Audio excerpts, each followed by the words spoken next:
Good morning, everybody, and welcome to this ASU GSV New Oriental China World pop-up session. I will be your MC this morning. I will be introducing each panel and the moderators.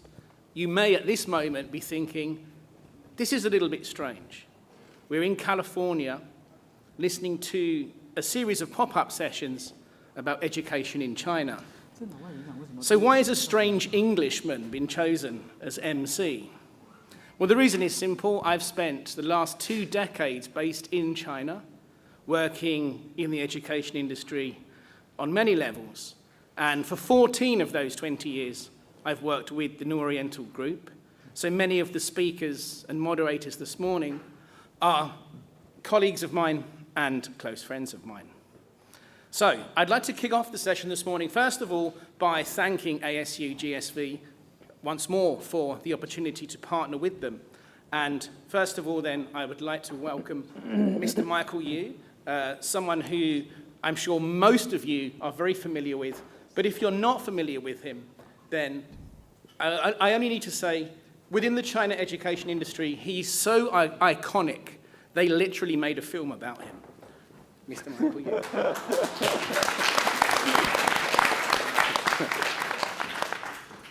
Again, good morning, ladies and gentlemen. Thanks a lot for coming to China Pop-Up. I also have to say my thanks to ASU GSV for giving us this opportunity to present ourselves about like the Oriental English learning and technology plus education. I just want to tell 2 stories. One of the stories I know like a long time ago. The other story I just heard about yesterday. The one story I know a lot about is that everybody, did you go to the seaside to watch the kissing statue, which is called the Bob Hope? Yeah. Everybody came here to San Diego. That's the first place that people want to go to see the kissing statue. The story goes like this. Everybody knows like after the World War II, when the Japanese announced that they are going to surrender, then the soldier walked on the street, kissing a nurse that he actually first met and they never know with each other. And then when they kissed with each other, they departed. And actually this guy went to another place to find his real girlfriend. And the nurse was not his girlfriend. And then the nurse, after that, the nurse get married actually twice and have 3 kids. And she announced that it was she who is the real nurse, kissed by the sailor, by the soldier, like when she was like around like 65 years old. And then when this guy, when he was 80 years old, he announced that he was the soldier who was kissing the girl. And it's after almost like 60 years, you know. When he kissed the girl, he was only 19. He did not admit because he kept his marriage for all his life and he loved his real girlfriend, you know. But when I look at the statue, I was thinking like if this happened like somewhere, like for example, in China, if a soldier didn't know the girl and then walk on the street and kiss the girl, then the girl maybe will slap the boy and said he's a bastard. And then the boy maybe will put the military, punishment by the government or by the social, by the army. Because it's a special situation. Just after the World War II, Japanese announced the surrender to this world, that they are not going into war anymore. So this is a great moment that people become to understand each other, and that people have this kind of like what I mean, the center of education is that to make people more tolerant of what's happening and to make people more humane about what's happening. Then the other story I heard about is just yesterday.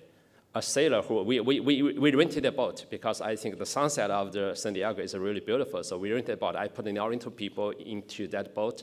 So the boat owner, actually he said himself is not the owner, told us another story. It's about the Midway aircraft carrier. The Midway aircraft have nothing to do with Midway War because it was built up, the carrier was built up after Midway War, Midway battle with Japanese army. But he told, the carrier went into the Vietnam War actually. When the American announced the retreat from the Vietnam, all the people have to fly to the aircraft from Saigon, because people were surrounded by the communist armies of Vietnam. And then all the helicopters moved lots of people on the deck of a midway aircraft carrier. There are about maybe 7,000 people standing on the deck. Then in the evening, when a storm came, there was a small airplane carrying 5 people as a family.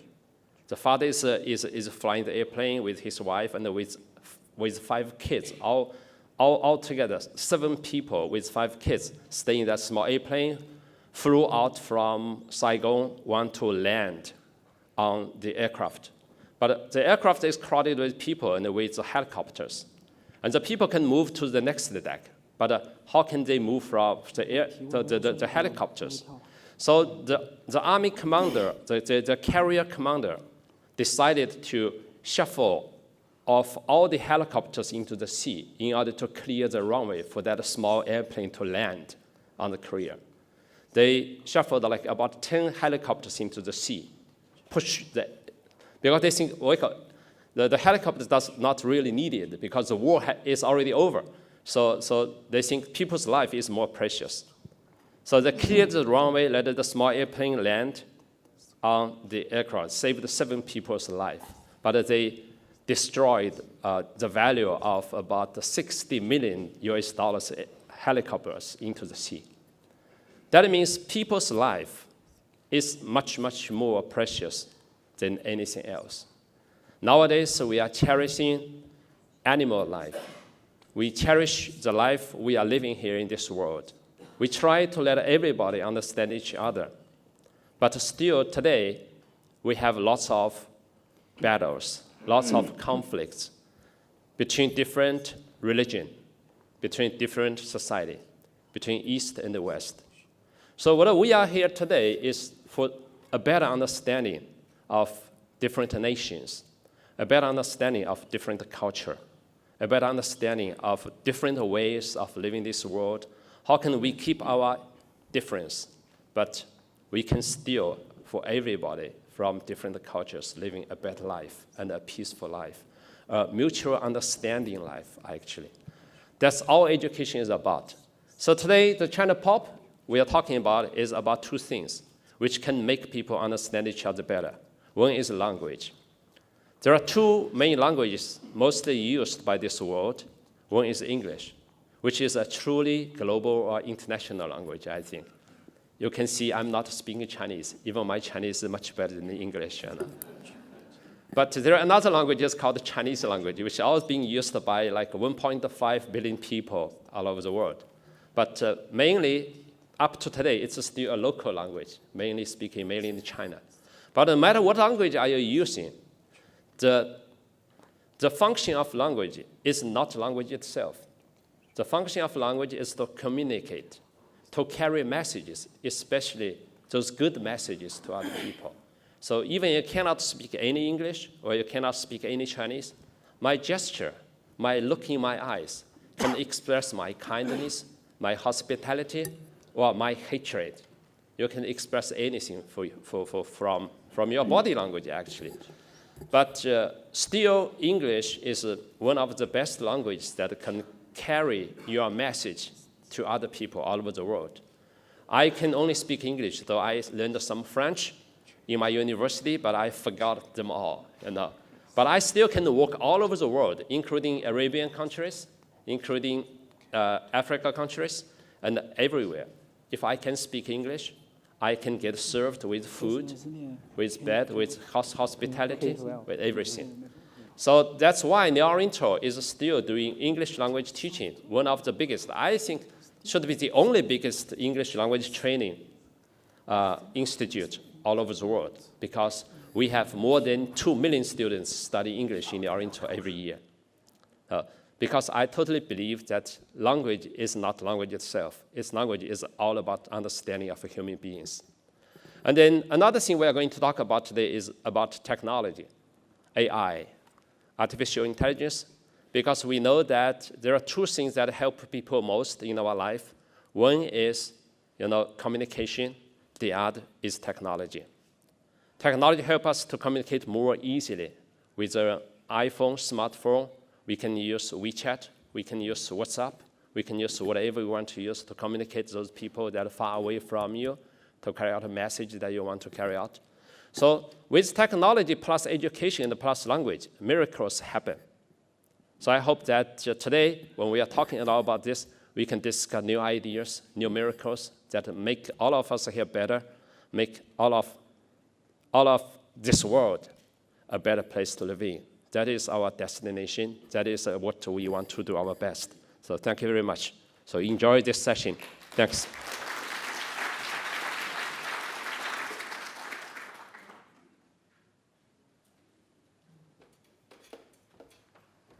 Thank you very much, Michael Yu, the founder and CEO of New Oriental. Next to the stage, I would like to invite Mr. Chen Zhuang, a colleague of mine, and he will now give a brief overview of the business of New Oriental. So, Mr. Chen Zhuang.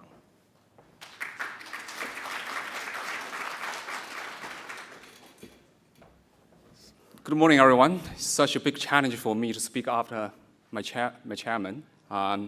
He's a legendary figure in the education sector in China, and he himself is being turned into a film, and he himself is such an excellent storyteller. So I'm not, but in the next 5 minutes, I'll walk you through a short film of what New Oriental is about. So in 5 minutes, I'll tell you 3 things. First, who are we? Second, what makes us different? And thirdly, what are we going to do? We are big. Obviously. How big are we? In fiscal financial year 2018, we have over 7 million student enrollments with a massive organization of over 60,000 employees. Half of them are teachers because they are the heroes. They are the backbones for New Oriental. We have 89 schools across 77 cities in China. Within those schools, we have multiple learning centers so that students can come to nearest to receive tutoring or after-school tutoring, training with us. And the revenue size for the past 12 years is $2.8 billion US. Of course, we are small as well. So if you add up New Oriental, our biggest competitor in China, TLL, which is also one of the world's biggest, we made up only under 5% market share in China. And we talk about the rise of the middle-income families in China. With the rise of the middle-income families, there is a surging demand for international or bilingual education in China. But within our own system, we have only 2 established bilingual schools, which obviously is insufficient to meet the demand. Every year, China has 17 million newborns in China, right? And then there's huge demand for kindergarten, for kid cares. But we only have, within us, at this moment, 31 kindergartens under New Oriental system, catering for the needs of only 8,000 students within our own system, which means there's huge potentials. There's lots of things that we can do together. That's why we're here. That's why we're in San Diego, to talk to you, to see what more can we do. So this is a brief semicircle that gives you a glimpse of the one-stop educational service that New Oriental is providing right now. 25 years ago, when Michael started New Oriental, we started our overseas test preparation in TOEFL with only 13 students. Now we have over 7 million student enrollments, but now we move on, we shift. Because the market is shifting, the demand is shifting. We shift from overseas test preparation more and more to K-12 education. So that's why you can see we have POP Kids, primary after-school tutoring. We have UCAN, and luckily we have so many colleagues sitting here. Talk to them. They will tell you a different story, the real story, how we work so hard each day to provide services to millions of students, to the families. And out of that, technology getting more and more. For instance, English language learning is quite important, as Michael has already pointed out. In the old days, we teach English in the brick and mortar classrooms. Now, we have the online, virtual tutoring, linking Chinese students with teachers from US, Canada, and many other English language speaking countries.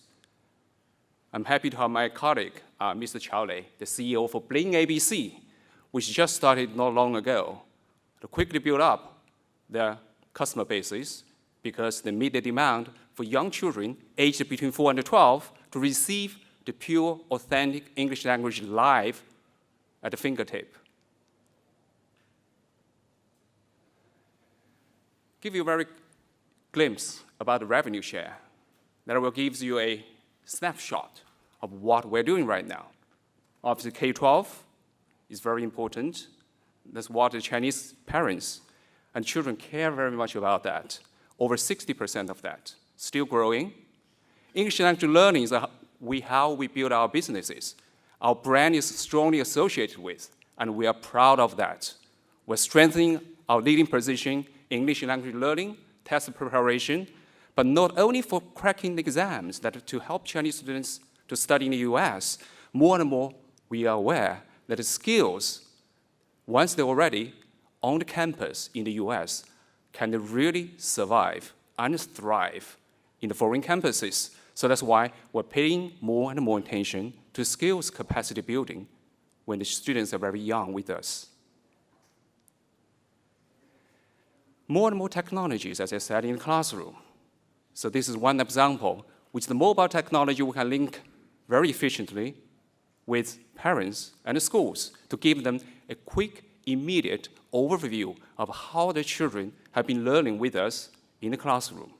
Because students spend very limited time with us at New Oriental, most of the time in the evenings and on weekends. We want to give them the best and most effective language learning or other subject learning with us. So technology is being used. Clickers used in the classroom, and I can my colleagues from the secondary after-school children will give you a very vivid example of how the technology has been used. Of course, there is more to come. So I have a colleague from the AI Institute, a research institute with us, will tell you how we are starting to use, to experiment. Lots of talk about AI technology here, not only in the US, in many other parts, corners, various kind of educational, exhibitions or conferences will talk about AI. We are on the journey, every single one of us. So that's our whole common goal. So what are key thinkings? What makes us different?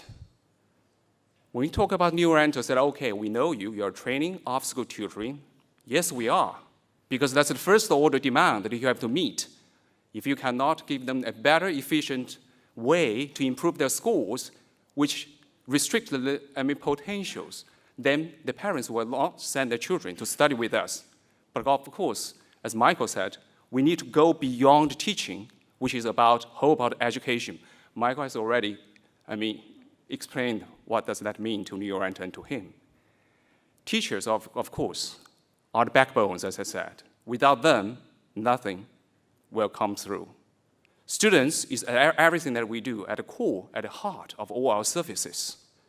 We think from the students' personal points of view, we think and we act from the perspective from the parents and the expectations.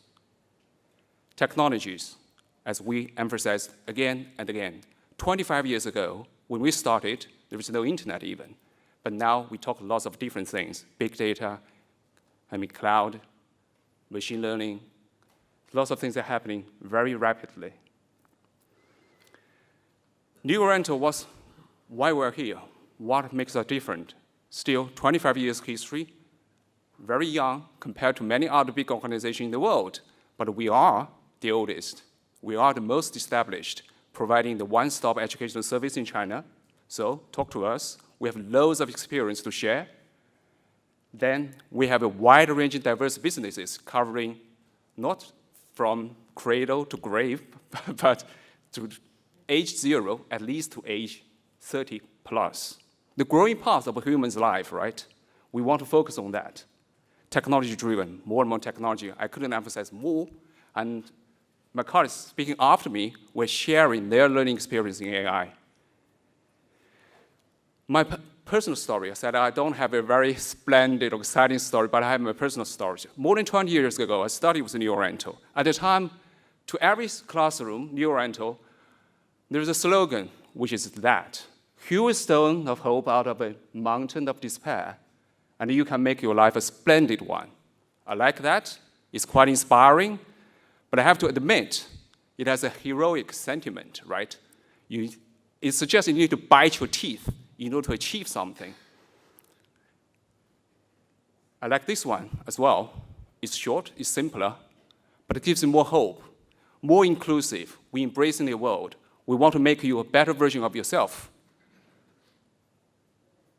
Thank you very much. Those to come, and my colleagues will share you. My colleagues here from New Oriental, various kind of schools, they will tell you the tips about how to operate in China, and many other colleagues will share you more experience. Thank you very much for your time.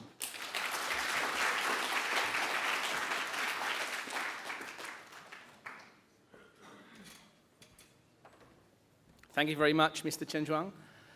Now it's time for our first panel session, and the title of our first panel session this morning is AI Looks East. And in this session, a number of experts will highlight how AI is beginning to impact education in China and beyond. So I'd like to invite to the panel seating the moderator for this session, Mr. Chu Wei.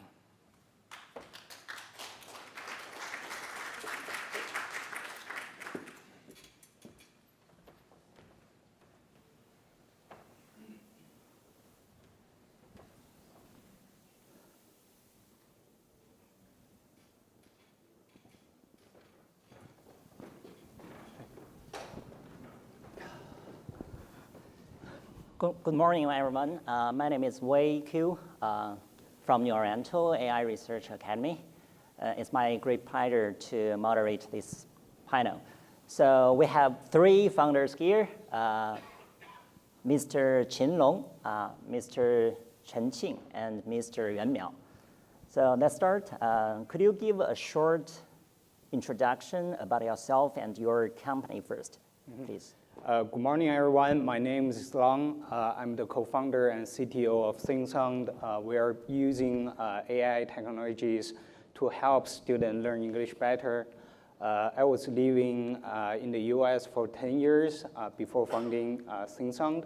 I was a research scientist at Duolingo, and I also received my PhD on AI from Carnegie Mellon University. I'm Chen Qing from Zhihuiliu, and our company is doing digital teaching materials to turn the paper textbooks of K-12 into digital software for students and teachers. Hi, my name is Walter Yuan. I'm CEO and co-founder of MobLab. We build interactive behavioral games and then use AI technologies to help students make personalized education decisions. A quick story, and many of you, when you run into Mr. Yu, you may address him as Michael or Mr. Yu.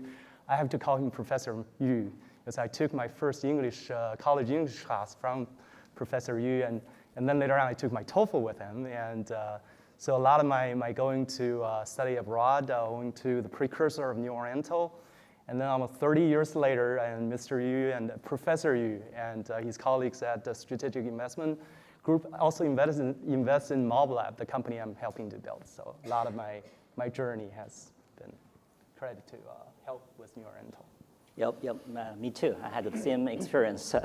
I believe a lot of students who started in the United States graduate from New Oriental before. So let's start with the first question. Based on the keywords of this topic, East, could you give us some opinion? What do you think the difference between China and Western countries, especially United States, when we applying AI into education? Well, I think, first of all, it's very different how people treat AI between, say, China and the US. In China, the opinions are really bipolar.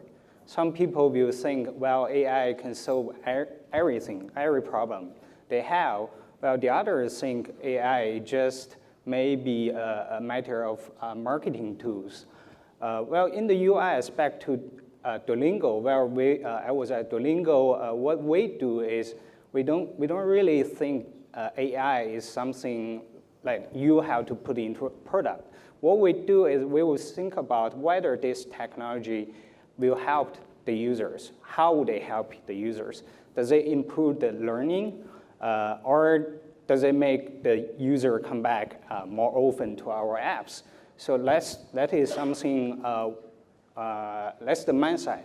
We are not treating AI technologies anything different than the design difference, than the graphic, than the UI. So it's just a matter of things you will make your app better. I think it is internet innovation that is the different nations and cultures. For example, there is Amazon in America and we got Alibaba in China. Facebook versus Tencent. For AI in education, it is the same circumstance. The application of AI in education in China will focus more on helping students improve their test scores.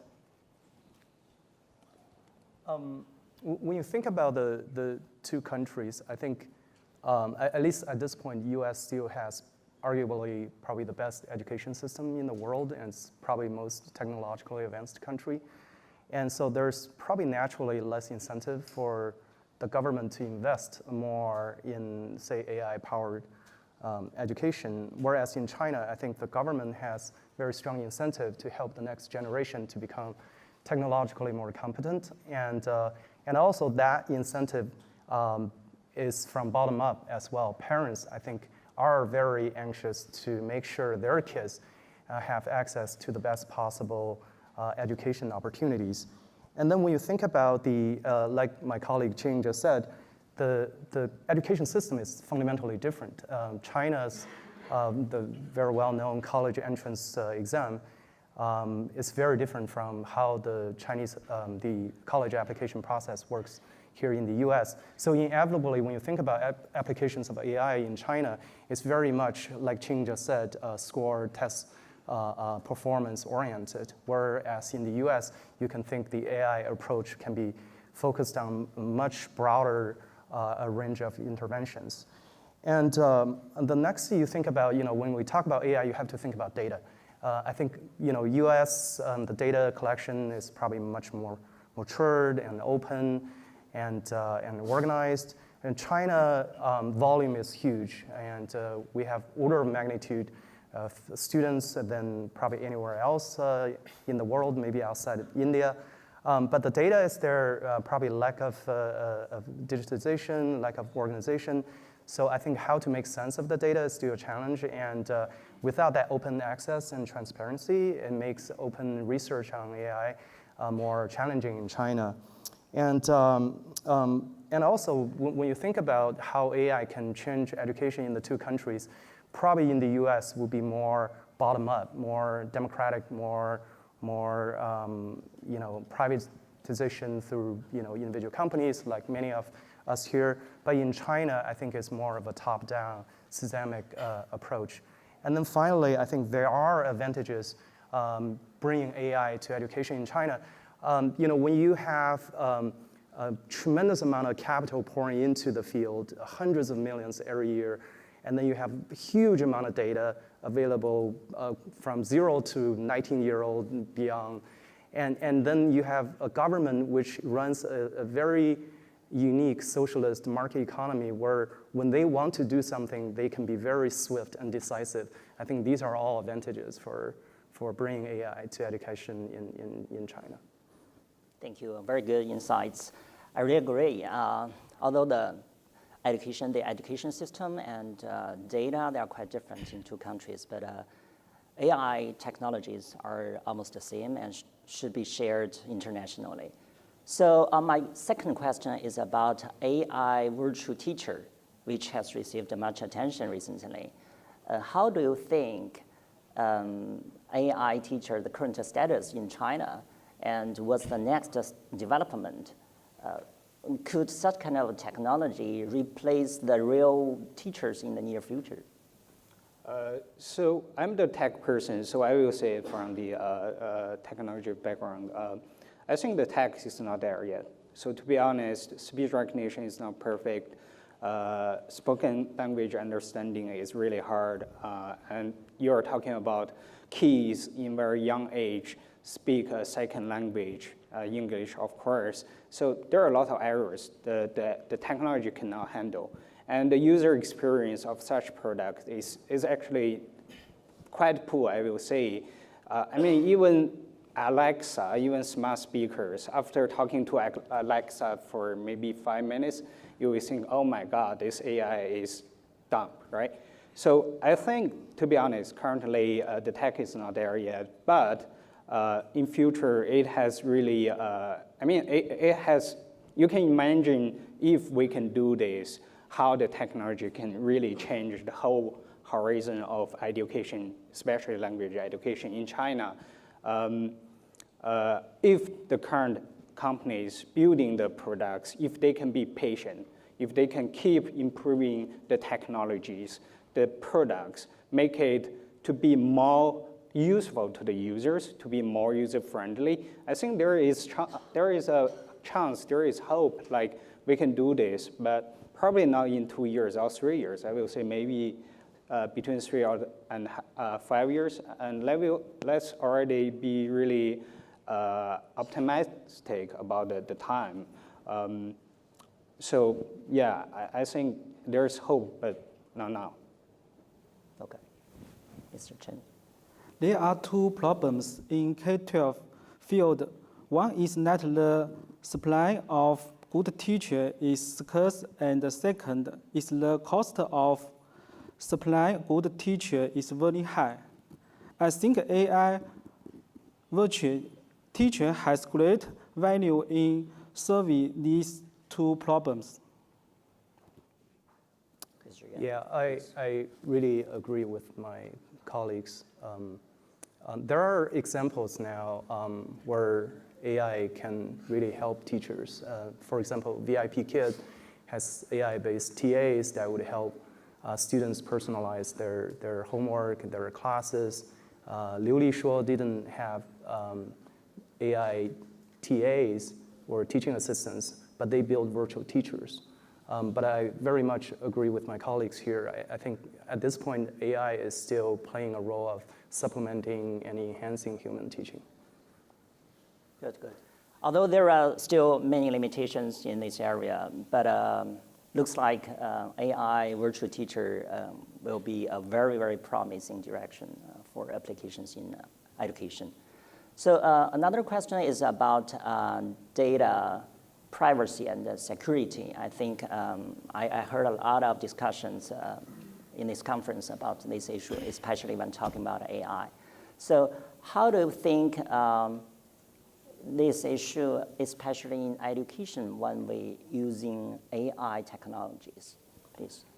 So I will use what we do as an example to explain about these security and privacy issues. So we are basically providing AI technologies as a cloud service to Chinese education enterprises. We have over 300 clients right now in China. So first of all, security and privacy, those are two things. They're not the same. So for security, the whole infrastructure of our cloud service is built upon the Amazon Web Service. So we are building on the basis of AWS, and we follow all the guidelines of AWS for security. So it's really, I think, one of the most secure services you can choose all over the world. For privacy, that's another thing. So for instance, we process a lot of the speech data, the recordings of students saying English sentences and words, but we don't save any information or any data about the identity of the students. So we don't know who they are, where they're from, and we only process the speech data itself. That's how we deal with privacy. So we don't save any information about the user. And of course, we will not do anything about the user. The mindset is we don't have to use user data to build our technologies. As long as we have the speech, we can improve our speech recognition, we can improve the natural language processing technologies. We don't have to use the user data. Data security and privacy for students, parents, and teachers are important to the K-12 community. I think China is not good enough on this. The most important thing now is to strengthen the data security legislation in the field of K-12. Yeah, so we probably all have seen or heard these invasive AI technologies being deployed in classrooms, either through facial recognition or computer vision, all the way to full capture of the entire classroom. So there's a lot of data being captured, and security, data security, and especially privacy is a very important issue, especially in a country like US where privacy concerns and awareness is very strong. So my suggestion or my own experience at MobLab has been that if you work with student data, you need to be very aware of that privacy issue before you start even developing or thinking about your AI applications. And probably one of the best practices is to really get your hands wet and by working with a school. So we recently wrapped up a pilot, a predictive analytic pilot with University of Michigan. And through that 6 months process, we really learned what the school's concerns are, what we should do technically to make sure the data are completely de-identified, and who should have what access to the data. I think these are all really important.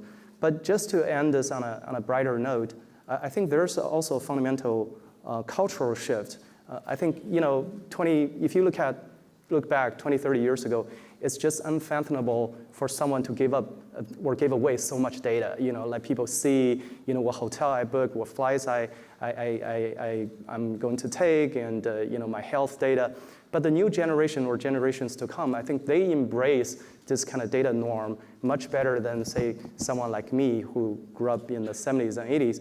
And I think if in exchange, they can get convenience where they know once they land which car rental place they can go to, which hotel they can go to, or in exchange for a lower health insurance premium, or even finding a better date, I think they are willing to share more. So that's just my take on it. There is one more point I should touch on. I think when you talk about security and privacy, the regulations the government put on between China and the US is quite different. Back to Duolingo, we were making this product called Duolingo for Schools. Basically, it's for K-12 schools, and the teachers can use the product in their classroom. And there are a lot of regulations we have to follow because you're teaching like K-12 students, young kids, so there are a lot of things you have to follow the regulations. For instance, we are teaching languages, right? We teach Spanish, French, and there you cannot teach the word wine or beer in the class because those are young kids. They're not supposed to learn these words in a foreign language. But on the other hand, in China, the government started to look into this issue, but the regulations are very limited, and is a lot of time it's more of the companies, what they do with the data, whether the company choose to follow the privacy or security guidelines or they not. Sometimes we know some companies even they sold the data to other third parties, and that had already happened a few times. Yeah, totally agree. Any new technology is usually a double-edged sword, especially at the beginning for its applications. So maybe controlling it instead of rejecting it is the best idea. Yeah. For China, it's still a developing country. Not every city is as modern as Beijing or Shanghai. So as many researchers predicted for AI applications, how do you think this kind of technology can help lower tier cities, for example, like fourth or fifth, and also the students in those cities who underserved? I think that's the whole point of AI for education. Every time when there is a new technology, they reduce the cost of bringing in the best education resources to people. For instance, when there are books, when you can print books, the cost of books just reduced dramatically, and then a lot of people can read books. And then you have internet, which can bring very good learning materials to all over the world. Say, I can watch online of Andrew Ning teaching AI just on Coursera. You cannot even imagine it like 10 years ago. And now it's AI. I think that's the whole point of AI.